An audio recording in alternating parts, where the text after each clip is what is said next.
Hello, this is Jerry Temple. Today I'm going to give you a presentation on the 1982 Cessna 421C Golden Eagle that I represent. It's based at Addison Airport in North Dallas, Alpha Delta Sierra. That's the hangar that it lives in, and about 100 yards away is a shop called Flight Star that's maintained it for several years.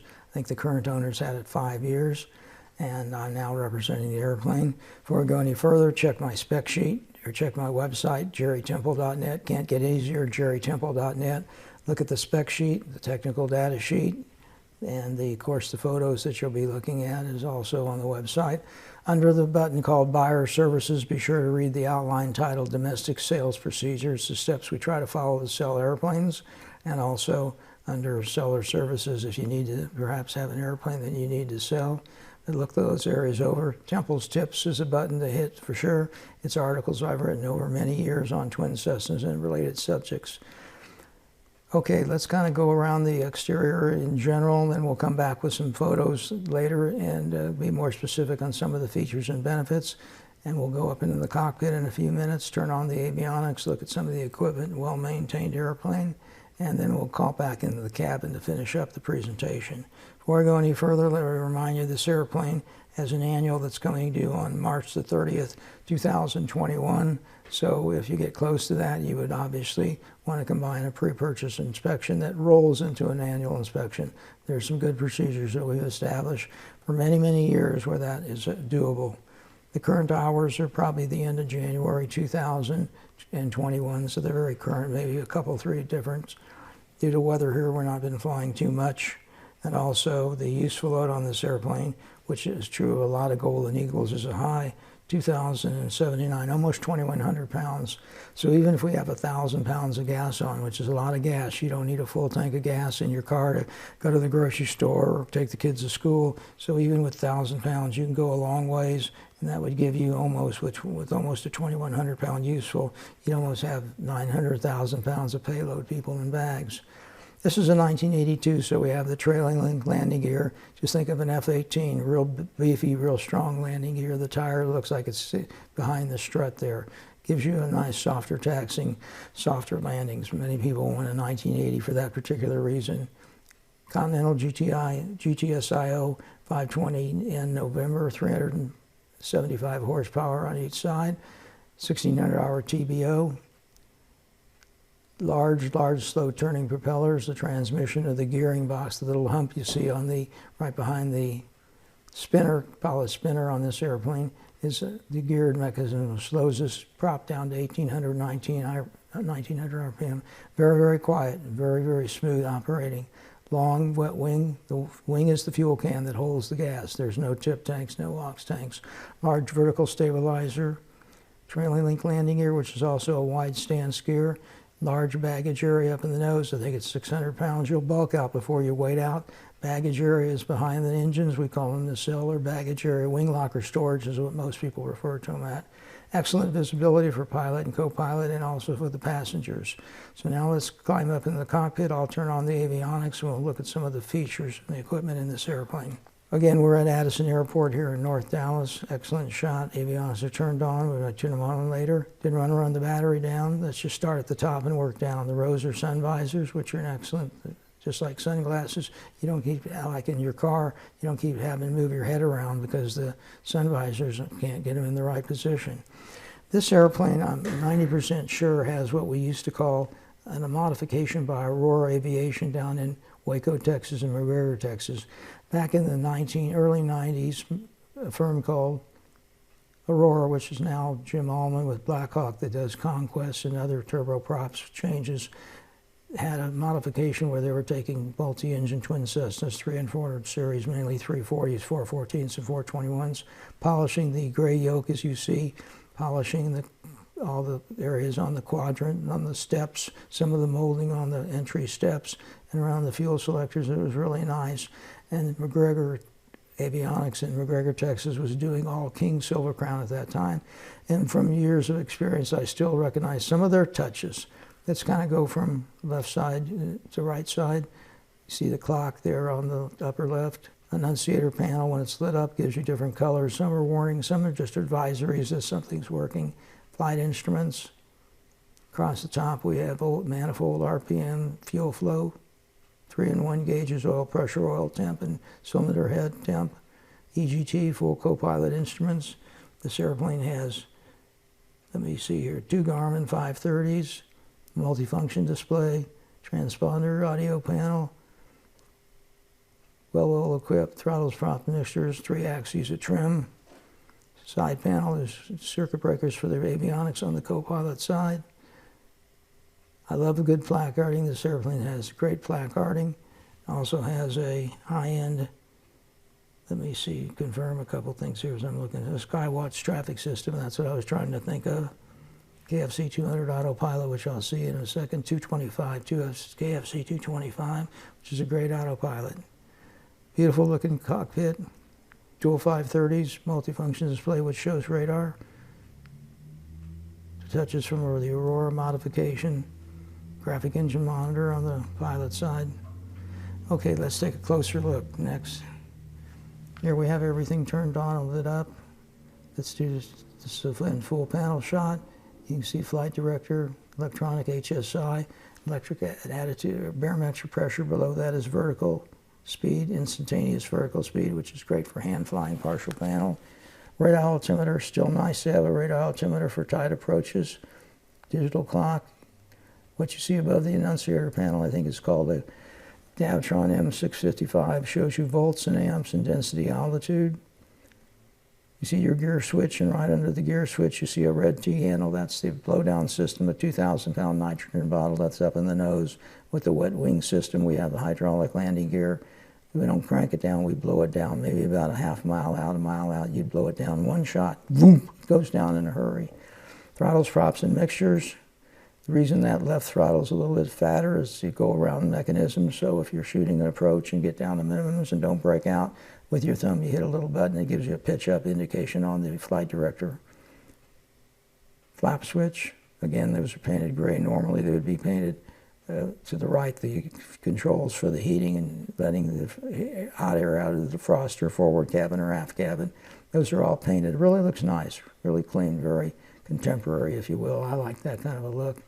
The airplane has, you also, if you look right above, just to the right of the pilot's yoke, you'll see that little orange button. That's the spoilers. Put them out at any speed, no speed restriction. Co-pilot instruments. It's a well-equipped airplane, very well equipped. Very nicely done panel. All the placarding's good, the cutting, everything's lined up. You can see between the manifold and the RPM, the propeller sync, the shade digital fuel flow, EGT, the 3-in-1 gauges as they're called. Manifold, excuse me, that's the temperature for the cylinders and the oil pressure. 2 transponders, ADF, DME. Still like to have those in the airplane. Not so much worried about the ADF. In some places it's still needed, but certainly the DME, I like to cross-check what I'm seeing on GPS. Okay, let's zoom in on the pilot side. Here we can see a little bit closer again. You see the attitude in there. It's a 4-inch flight director, HSI, instantaneous vertical speed, radar altimeter, CDI for the number 2 Garmin. Controls you see under the yoke are your part of your pressurization controls, what we call dump valves. Pressurization controls, suction. You also see some of the switches, the magneto switches and the fuel aux pump switches. Take a look at the yoke. You see it's in great condition. Certainly this one's been powder coated. Doesn't need it, and you wouldn't want to leather cover these, but if you do, we can. The eyebrow's been redone. You see the pencil holder up in the upper left. Looks really nice. Looks really good. Even the gray parking brake the parking brake has been painted gray. Taking a close look here on the pilot side of the panel, we'll see the 2 530s, the Avidyne MX-20, Autopilot, KFC 225, audio panel, 2 transponders, DME and ADF. Still like to have that DME. It's always a nice cross-reference to the GPS mileage. Way at the bottom there on the sub panel, you see in the painted gray, again, part of our heater controls for letting the air where we want to have it come out, and temperature control. Throttles, props, mixtures, looks really nice. The whole thing, the entire panel is excellent. I'm going to show you one other thing that not too many airplanes have. If you look above the attitude indicator, you see a little long thing that's part of the low thrust detection system. These little probes down by the engines, kind of look like a PDOT tube, tell us if one of the engines is not producing power, has failed. A light goes off in it when the airplane yaws, and you have an arrow pointing to that side. And then if you look down at the prop levers, you'll see some little lights there. It's just, they're wired around there. It's very hard to see, but it's part of the low thrust detection system. I'm a real high time experienced twin Cessna pilot, but I'll take all the help I can get. Glad to have it. So let's just say you're going along, and all of a sudden one of the propellers, the engine starts producing less thrust. It yaws on you, but you can also look up, besides your normal technique for identifying a failed or partially failed engine, besides the instrumentation that you'd see in manifold and RPM and EGT, you would still be able to look at the low thrust detection system. Here we're on the co-pilot side. You see some circuit breakers on the lower right, part of the usually avionics circuit breakers that you don't need to worry about hardly ever. The original HSI in this airplane was moved to the right side, which is nice. So you have co-pilot HSI and a higher end HSI on the pilot side. Again, you're seeing all the instruments. The little tiny switches you see underneath the second Garmin 530 and the audio panel are your rheostats for your lighting. There you see the flap switch. Very hard to see, but there's some little grooves on the flap switch as you go down. I call them pre-selects. So you press the flaps down, you'll hit a little edge, a little cliff that would stop at first notch or second notch. And then to put them down beyond that, you just kind of press to the right just a little bit. It becomes instinctive. It's just like writing your name or wetting your lips. It just becomes instinctive. You just kind of push down and to the right a little bit, and it goes down further. The spongy area around the title, Golden Eagle, usually those get beat up real bad, but these look real great. And the little approach plate holder just pops in there. I know that's not very sophisticated. It looks like just a paper clip, but it is what it is, and it can be changed. The red button above the to the 11 o'clock position from the barometric altimeter on the co-pilot side is the ELT. It's a 406 ELT. Coming down to the quadrant, again, as I mentioned earlier, we have the fat throttle on the left side is for the go-around mechanism. You're seeing the gear switch, and below that, the blowdown bottle for the 2,000-pound nitrogen bottle.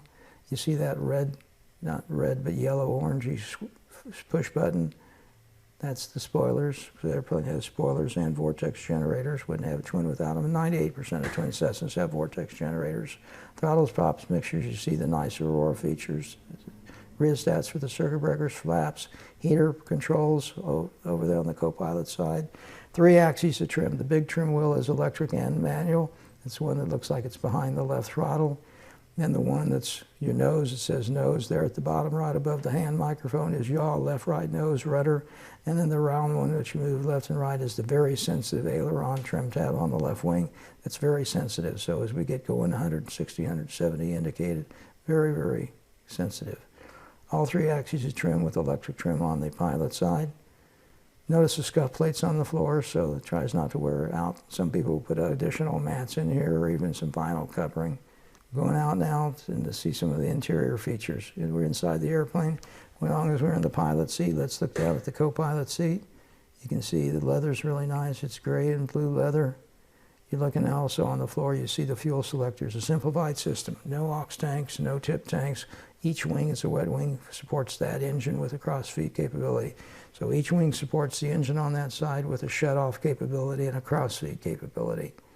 Nice feature that they've done on here is that placard on the floor for gear mechanism and for fuel control, fuel switching tanks, has been covered with plastic. That's nice because often you beat it up. I call it an aluminum foil type placard. It gets beat up quite a bit.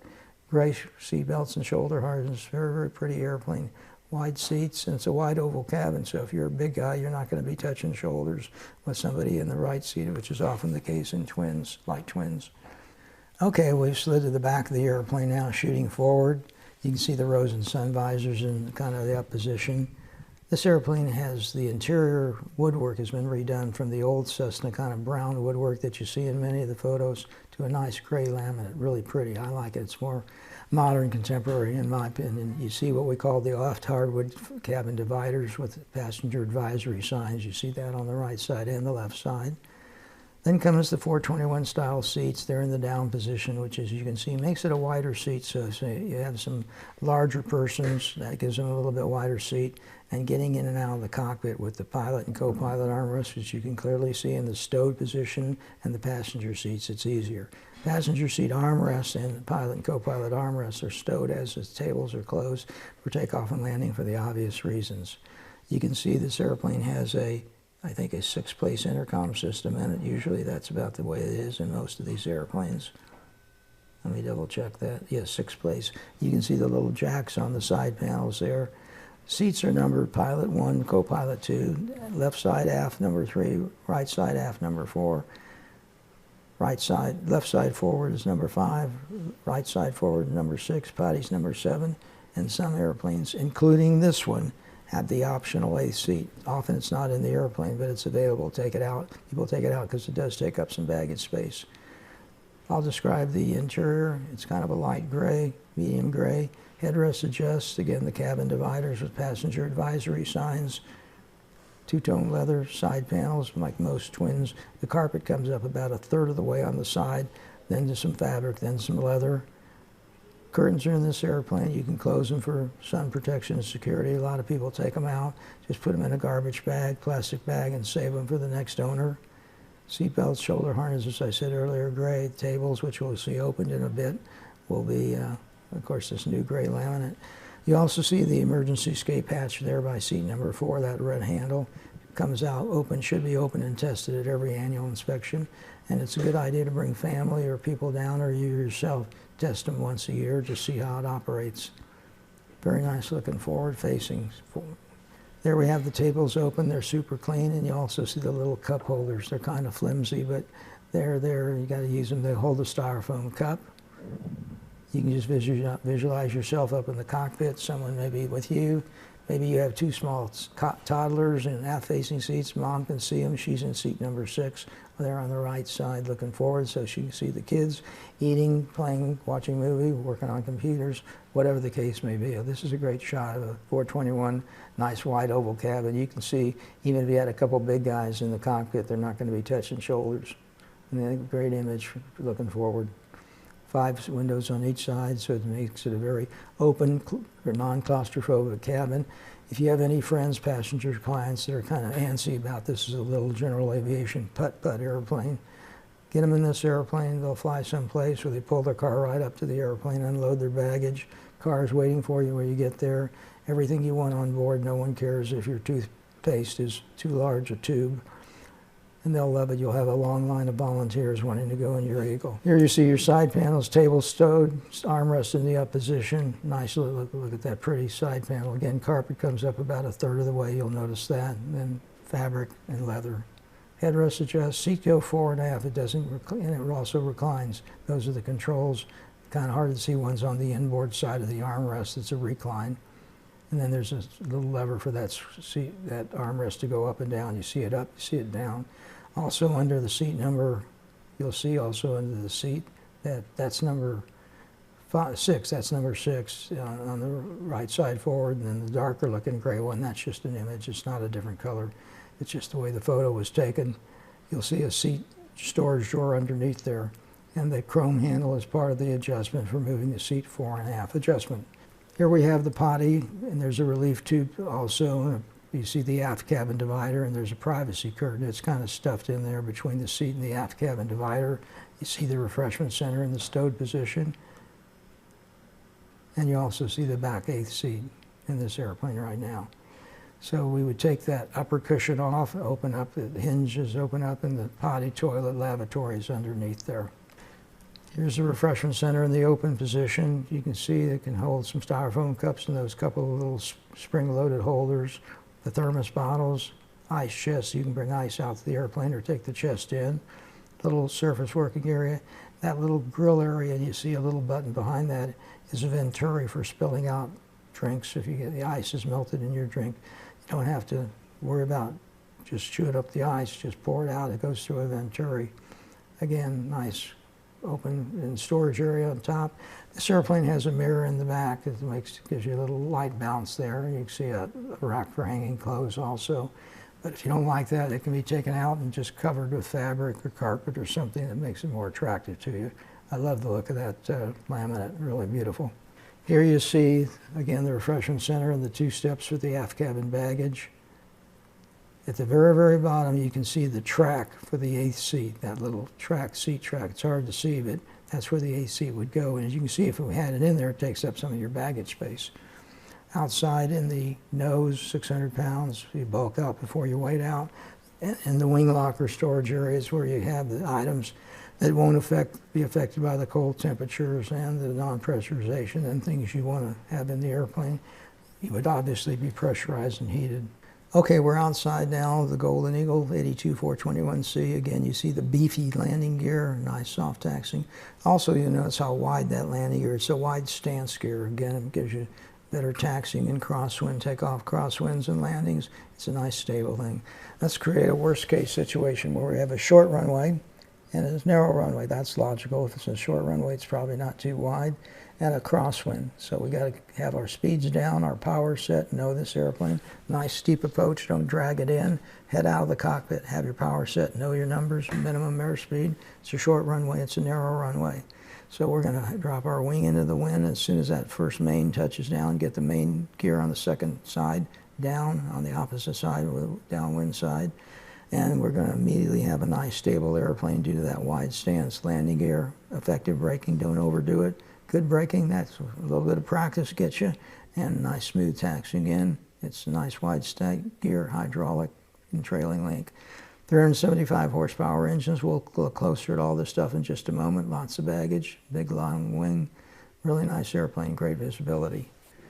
Here's that long wing, the wet wing. Again, no tip tanks, no aux tanks. The 421C does offer, and this airplane has one, what we call the nacelle tank, that in this case sits behind the left engine, this engine here. So we have, working from the front to the back, we have a spinner and a propeller and an engine, then a 28-gallon nacelle tank, then baggage storage on each side. Wet wing, the fuel can is the wing. The wing is the fuel can that carries the gas.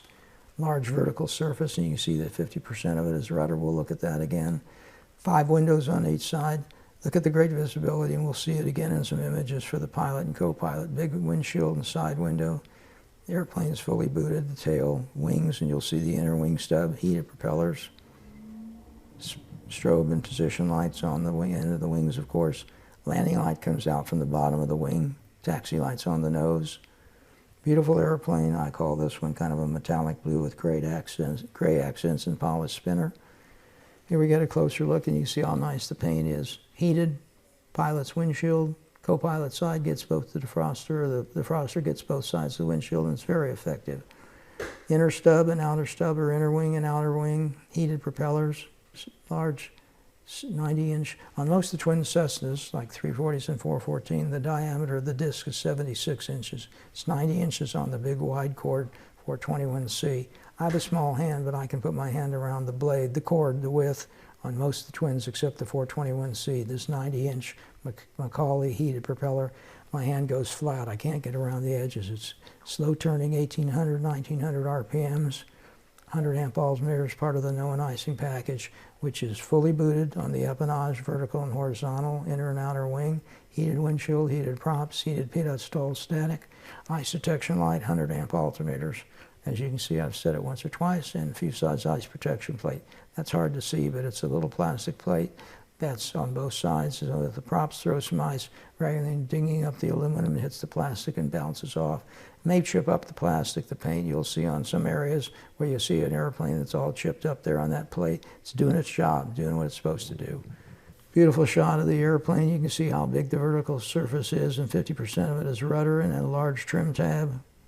206-gallon airplane, 234. I forgot about the left side wing locker. So here on the right side, we have a propeller, a spinner, then a propeller, then an engine, then the factory air conditioning behind the right engine, then the storage area. That's the reason why we have one nacelle tank on the left side, because the air conditioner sits in the cavity. The Grand Canyon that's behind the right engine is either a tank or nothing. Okay, long nose. I'm a short guy, but you won't see that long nose. You adjust your seat forward and up a little bit for takeoff and landing. I slide it back and lower it after I'm in cruise, but you won't see that long nose. Take my word for it. Just take my word for it, or I'll show it to you. Very nice airplane, 5 windows on each side. Large again, windshield and side windows. Great looking airplane. Good shop about 100 yards from this hangar is maintained at Flight Star. Most people know him as Joe Brown. Been at Addison for many years. Works on quite a few twin Cessnas. Here's your flaps down. There's split flaps on this airplane, 4 of them. You can't see them from the cockpit. This is the full down position. Nice and clean. They always get a little powdery. That's just from the exhaust stream that goes through there. And it's your task to keep them clean, have them washed regularly. This airplane has speed brake spoilers, synonymous term. There's no speed restriction. So we've all been in this position where you're coming up on an airport and you're at 7,000 feet and say, oh goodness, there's the airport in front of you 7 miles out, or maybe you say it a different way. Anyhow, you got to come down in a hurry. Maybe you're even IFR trying to stay out of the clouds. Put the spoilers up. No speed restriction. They help slow you down immediately. Then you can get your gear and flaps out. With the wet wing system, the hydraulic system, you can put your flaps out and your gear at 176 and keep them out. So VLO and VLA are that high speed. So with the spoilers up, speed brakes up, flaps down, wheels down, you can come down at a great rate of vertical descent and the pressurization will keep up with you. This airplane has a bonded wet wing. You see that again in a couple of photos here. Nice, smooth and glassy, few rivets. It's a bonded wing. It's baked in an autoclave. When Cessna made the engine, or made the airplane rather, I didn't mean to say engine, but it's an autoclave that bakes the composites, so it's a nice, glassy look when they're nice and washed and waxed. Huge baggage area up in the nose. We have 3 doors, 2 on each side, and then a nose door.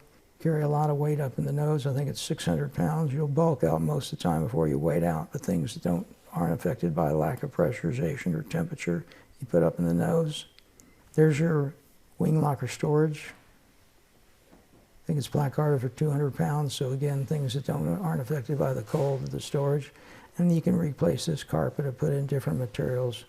Nice oleo to keep it open. Okay, now we're going to summarize what we've seen on the airplane. Great cockpit. Airplane has about 7,400 hours. Left engine about 1,100 and a few change. I think it's 1,123 approximately. Right engine went to high time. It's now got a little under 200.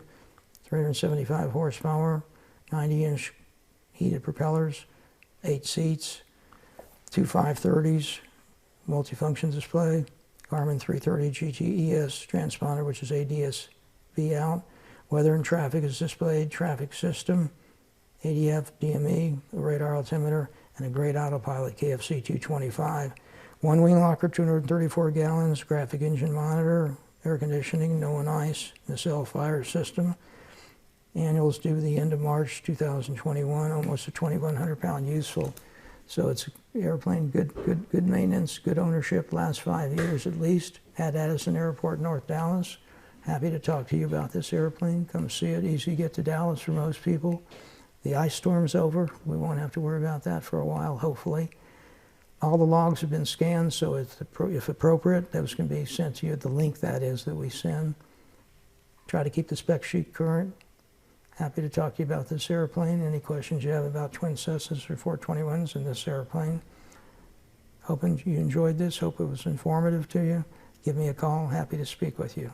Thank you.